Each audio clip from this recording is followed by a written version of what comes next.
Trovelas, sculpteur-designer, originaire de la Guadeloupe, oui, et plus précisément de Petit-Bourg.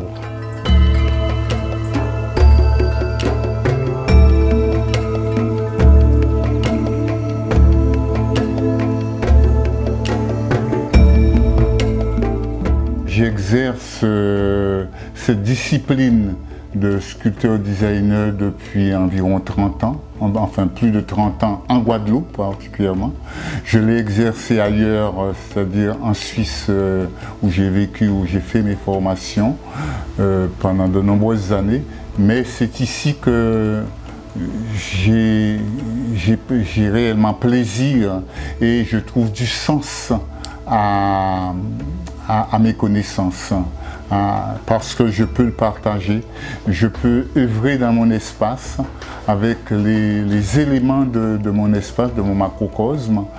Et puis je dirais d'autre part, ce qui m'intéresse beaucoup, c'est de pouvoir m'exprimer avec nos choses, hein, les choses qui constituent qui représente les trois règnes de mon espace, le règne végétal, le règne animal, le règne minéral.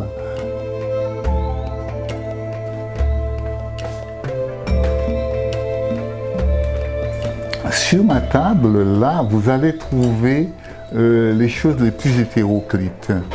Mais ces choses, justement, je suis en constant dialogue avec ces matériaux. Tous ne sont pas propres à notre territoire parce que nous n'avons pas d'argent, nous n'avons pas de bronze, nous n'avons pas tout ça dans notre sous-sol, mais j'en fais aussi usage.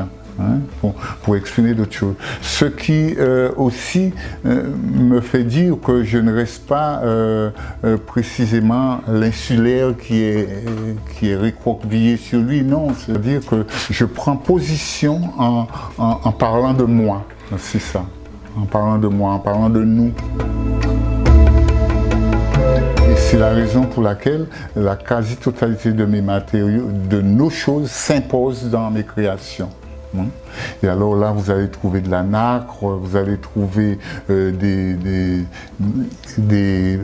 pots de bourse, vous allez trouver de la corne, des écailles de coffre, hein, des écailles de poisson, des écailles de tortue que je récupère aux embouchures. Hein, les squelettes que je retrouve quand on va aux embouchures, ce que la mer nous renvoie sur les rives, hein, je les récupère. Hein. Aussi des graines, par exemple, une graine qui est très méconnue qui s'appelle le glouglou. Hein. Il y a aussi le dendé. Hein, qui est aussi une graine délaissée, mais une graine précieuse. Et c'est cette transmission que nous devons aussi faire. Pour pouvoir ne pas tout le temps s'approprier et prendre en considération les affaires des autres, de l'autre. Les conques de Lambie, eh bien, il y a une densité de nacre que nous n'utilisons pas. Je clame haut et fort que notre pays est riche. Il est riche, mais tout simplement, nous devons apprendre à l'ausculter, à le regarder, à le respecter avec toute sa richesse. Et puis, il y a pour nous tous, c'est une question de respect, de méthode. Quand je dis le pays Guadeloupe, c'est aussi les hommes qui le constituent. Ils sont beaux, ils sont forts, ils sont aussi intelligents et donc ils peuvent prendre en main cette ressource.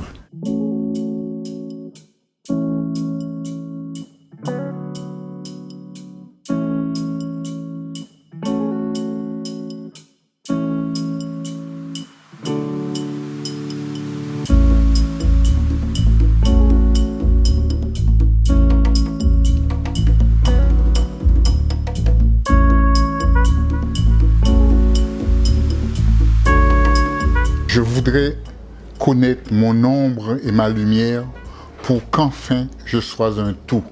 Hein? Je trouve que ce sont des pensées qui sont fortes et qui nous emmènent à à nous reconsidérer, à considérer la pensée philosophique ou la pensée même et d'échanger au travers d'elle. C'est comme un prétexte que je cherchais pour dire aux gens parler de choses. C'est un petit peu ça. Une commande, je dois soutirer.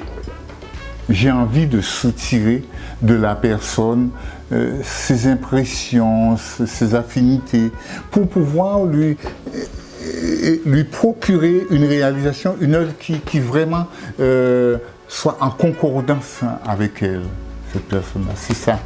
Sinon, la personne peut arriver et me dire « Ah, ça, celui-là me plaît », mais c'est un choix. Il est décisionnel de la personne. Mais une commande, j'aimerais savoir quelle couleur vous aimez, quelle symbolique que vous concevez au niveau des matériaux, des choses comme ça, des petites affinités où la personne va le bijou sera en relation directe avec la personne. C'est fait pour soi. C'est l'habit sur mesure. Bon, dans le cadre d'une expo, c'est autre chose, c'est-à-dire les œuvres sont là, ah oui, ça me plaît, ça me convient, et puis d'accord. Un mobilier, c'est pareil. Je crée des tables, des bureaux, il faut que ce bureau, que vous l'habitez.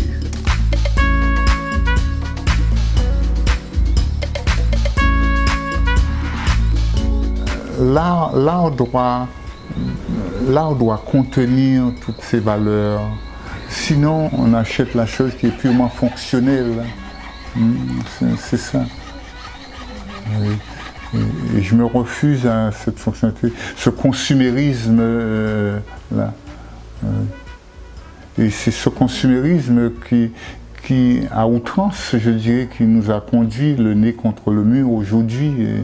Et puis, tout paraît banal. Non, non. Et là, c'est pourquoi j'éprouve énormément de plaisir à créer. Et puis, je ne sais pas si je voudrais faire autre chose.